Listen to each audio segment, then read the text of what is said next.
Hello, I'm Nadia Bilchik, and I'm delighted to be joined once again by my siblings, Doctors Bilchik, and Bilchik. Dr. Tanya Bilchik, a neurologist at Yale in New Haven, Dr. Anton Bilchik, a surgical oncologist in Los Angeles, and Dr. Brian Bilchik, who is a cardiologist in Boston. So to all of you, a very warm welcome and a happy Christmas Kwanzaa. So, looking at the headlines of today, Omicron is loud and clear, and COVID is back up there. So, starting with you, Dr. Anton Bilchik, your thoughts about Omicron and about it as another South African variant? Well, this is, as you said, the gift that keeps on giving. And, we were planning on coming to visit South Africa in a couple of weeks to visit our mom. And needless to say, our plans have changed. I have a slightly different perspective on how on how the world is looking at South Africa right now, and that the short-term pain for South Africa may result in long-term gain.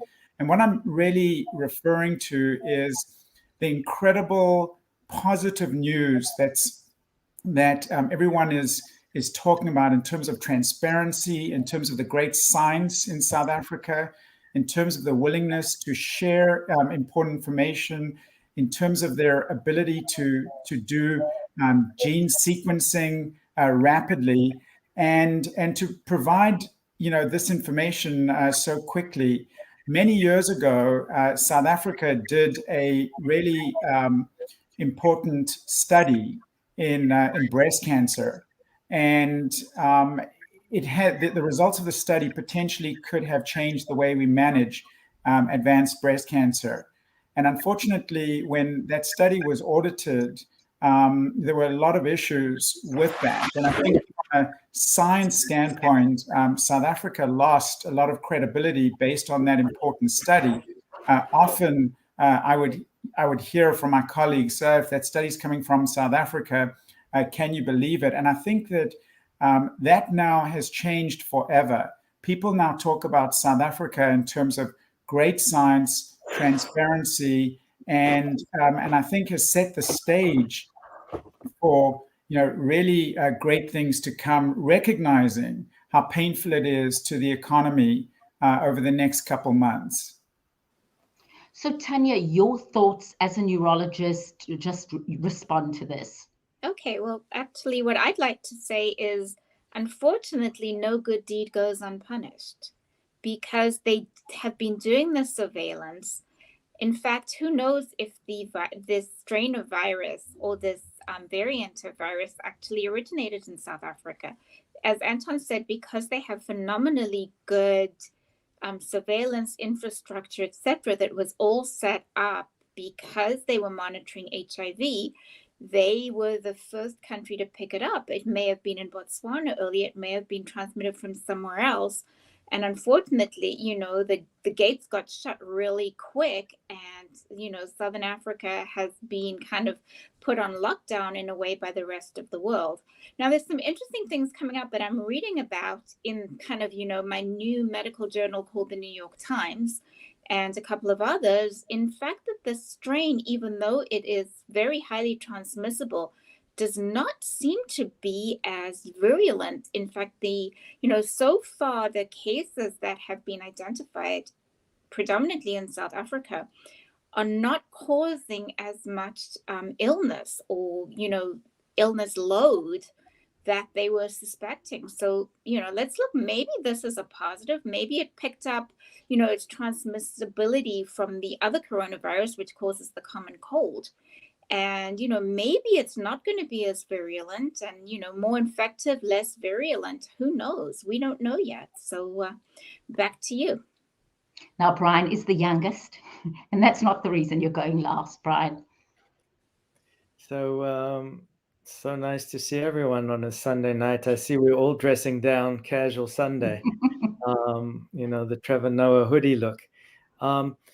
So it's been, obviously a really challenging couple of years now, where we've been dealing with this virus called coronavirus causing the COVID-19 disease. And I think this, I don't even know how to pronounce the Omicron or the oh my God. Omicron. Or Omicron. Omicron, do you know how to pronounce it? I don't think we do know how to pronounce it. But anyway. Oh, I've heard every variation. Lots of variations. But the, both Tanya and Anton bring out really important points. The challenging situation in South Africa is there is a huge population of HIV patients and people who are HIV positive. I think, estimates of 13% of the population, which makes about 8 million patients. And so when you have immunocompromised state and HIV suppresses your immunity, a virus can live much longer in a person's body, and it has a chance to mutate. And as soon as a virus mutates and then mutates again, and it gets passed on, that is what causes a variant. So there's a huge potential incubator for creating much more mutations. And there's just been so much inequity in the global distribution of vaccines and other kinds of issues. I think the gene sequencing that they did in South Africa, just outside of Durban, was pretty tremendous. They've leaders in phylogenetics, which is the study of the evolution of viruses based on their unfortunate experience with HIV positive patients, which is ongoing. So they've been incredibly upfront and honest, and there was this huge panic, and people don't want to make the same mistakes that they did previously. But as Tanya just mentioned, this virus tends to this variant of the virus tends to spread more readily, and that may be potentially a good thing, because in South Africa, actually, it's the dominant strain. And possibly, if it's a less virulent or less dangerous virus, but it's more contagious and more people get the milder form of it, they may develop some immunity against the more dangerous forms of the COVID-19 or the Delta variant. So it's an interesting time for us. I mean, it's too soon to say. I do think there's going to, they're already working on tweaking the vaccines. There's already a sense that the monoclonal antibodies and the kinds of therapies that we use currently aren't going to be as effective against this particular virus, just because there's so many mutations on it. But again, it's just too soon to say. There may be a positive spin on this, that it's less dangerous, more infectious, more people get it, and in fact, opening up the world to it may be a good thing. But again, as long as there's so much inequity in distribution of vaccines and challenges with the HIV population, viruses will continue to mutate. So I have a list of questions from my audience. So I'll start with you, Anton, on this one. Do you think it is more effective to mix vaccines? So, for example, you had two Moderna, have a Pfizer. You had two Pfizer, have a Moderna. So just starting with Anton, but any of your thoughts on that? Well, I think that the data now is quite clear that boosters not only increase antibodies, but they increase the antibodies to a level that was much higher than was even expected. And the data also says that mixing and matching is a reasonable way to go. For example, my wife Norma got the Johnson & Johnson vaccine, and then she got the Moderna boost. And some people have received the Pfizer vaccines and received the Moderna boost. I think the most important aspect of boosting is that everyone needs to go and get a booster shot. I just wanted to go back to one thing. about vaccines in South Africa, which I find, somewhat disturbing. And that is that the issue right now in South Africa is not about vaccine availability; it's about vaccine hesitancy. I've heard reports that South Africa has said, please don't send us any more vaccines. We have enough of a supply, but there's massive vaccine hesitancy. And when I talk to our mom, and she says that, some of her friends have vaccine hesitancy, I just honestly don't know what to say or how to respond. You wonder, is social media have a serious impact on people's lives and providing huge misinformation. There've been 4 billion people vaccinated now. There's more than enough evidence that vaccines are safe, and it really is the most effective way we have right now of managing this virus. So I truly hope that anyone listening to this who is not vaccinated goes and gets vaccinated, and those that have been vaccinated get boosters whenever they can. Okay, I want to read just some comments again from our audience this evening. Susan Weinstein says, thank you for covering this. Thank you, Susan. Cedric, great conversation.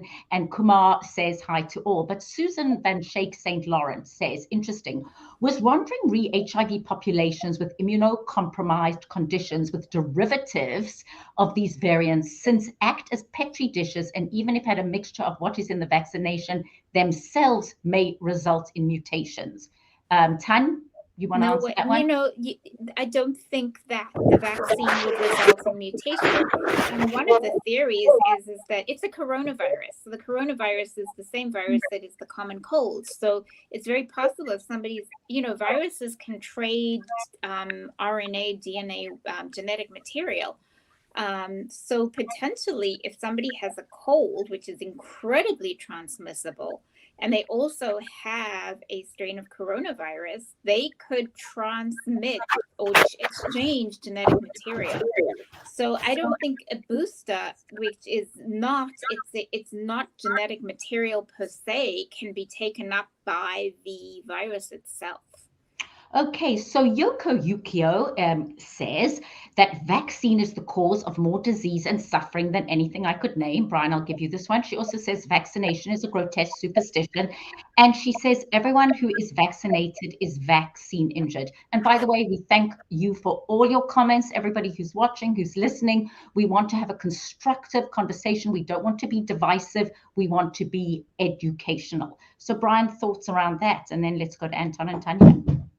Well, when we go back to March of 2020 and this virus that caused so much pain, suffering, and death, and long COVID post the viral illness is significant. And as soon as vaccines became available, this was and again, it all depends where you read your literature from. But I can tell you from being in the hospitals, there was a huge drop in the number of patients who were infected. There was a huge drop in the ICUs, ventilated, et cetera. And, unvaccinated individuals in the United States are 13 times more likely to die than vaccinated individuals.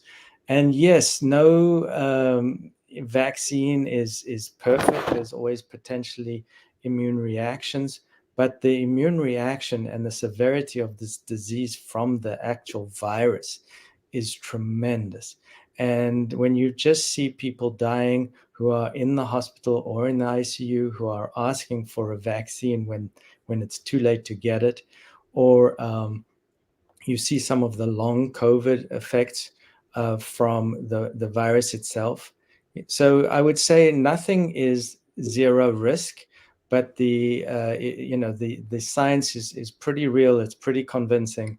And again, the real tragedy of all of this in the last year and a half is the polarization in the disinformation and misinformation. And rather than a unified view of this and understanding the science, I think people have been misled. And that's my opinion. So just to tell you, people are joining us by the minute. If you are just joining us, yes, to my friend, Trey Thomas Murphy. These are my brothers and sister. So it is Dr. Anton Bilchik, Dr. Brian Bilchik, Dr. Tanya Bilchik. We are all siblings. And Susan Van Shake, St. Lauren, says exactly, but are we really mixing a lot of ingredients in this? And some of the ingredients can possibly be decreasing immunity, since we are really doing a huge experiment. Thank you. And she says, understand, asking for vaccines worked some of this, and there are many So Tanya, is that your cat? Because we do have to meet her, and we very much welcome cats. Oh, that was Gus. In this call. Is Gus standing on your microphone? No, Gus is sleeping on the floor now. Okay. No, what I would like to say is that I would take my chances with a vaccine that is new and slightly unknown, rather than being ill with long COVID, because unfortunately I have seen too many people. I'm a neurologist. I've seen too many people with cognitive difficulties, motor difficulties, weakness, a year and a half out of having COVID, and they didn't even have the choice of a vaccine, a year and a half ago or 2 years ago. So I will take my chances with a vaccine any day. And I'll kind of bring it back to the early 1950s when the polio vaccine came out. People were lining up to get their kids vaccinated. It wasn't even a question. And unfortunately, now the whole vaccination thing has become political, which it shouldn't be. You should also think of the good of the common good. There are also people that cannot have the vaccine because they have certain autoimmune diseases and things like that. And wouldn't it be nice if you wanted to protect your fellow man? Tanya, good point. Donna Christensen, how much does it have to mutate before it is no longer considered to be the coronavirus? Anton or Brian, your thoughts? Well, before we answer that, I just feel that I need to add a little bit to what Brian was saying, to address one of the questions about really what is misinformation about the vaccine. I mean, I've been in the trenches as a surgeon in a hospital. I've been in the emergency room. I've been in the operating room. I've been in the intensive care unit, and that's really where I spend all my time.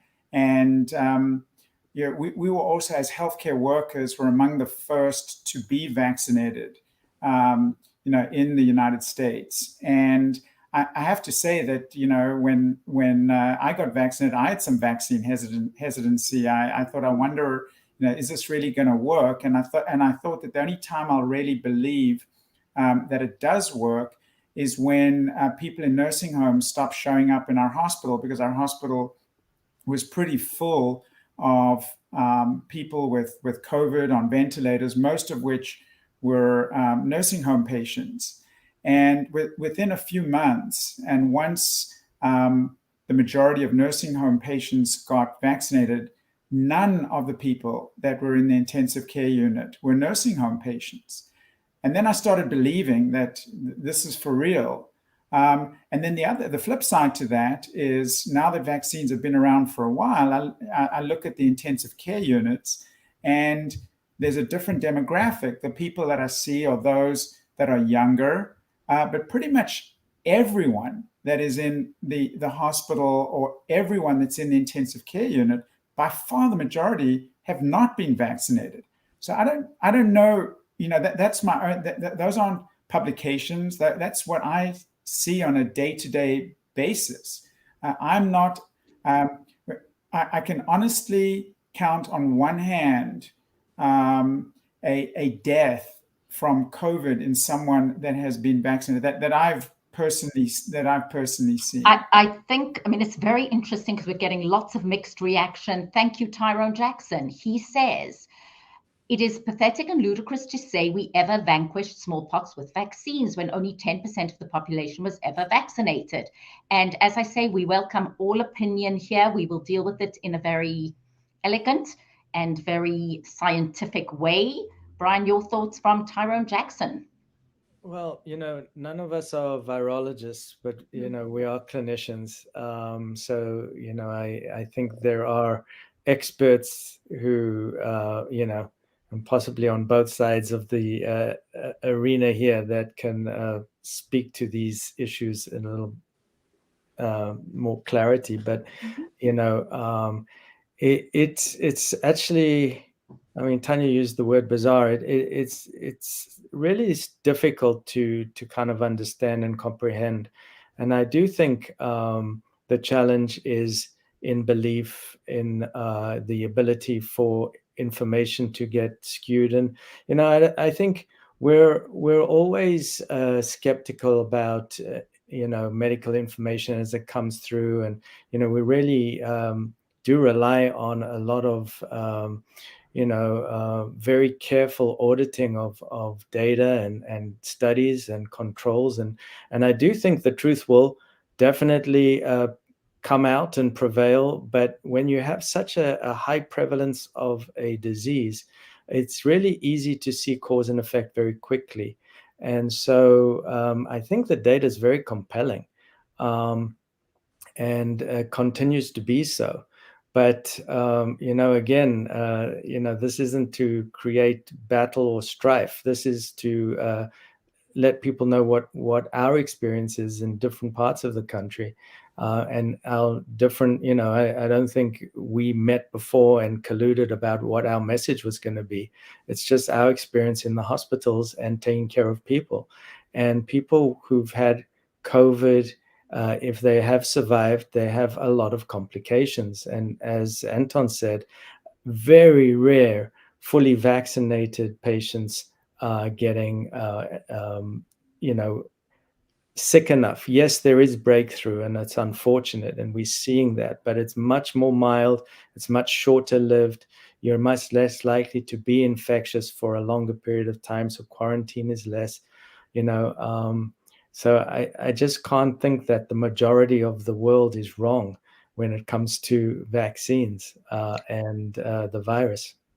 Another very important point, Anton, I wanted to talk about, as a surgical oncologist, when you had this high load of COVID cases pre-vaccine, it meant that certain surgeries had to be delayed.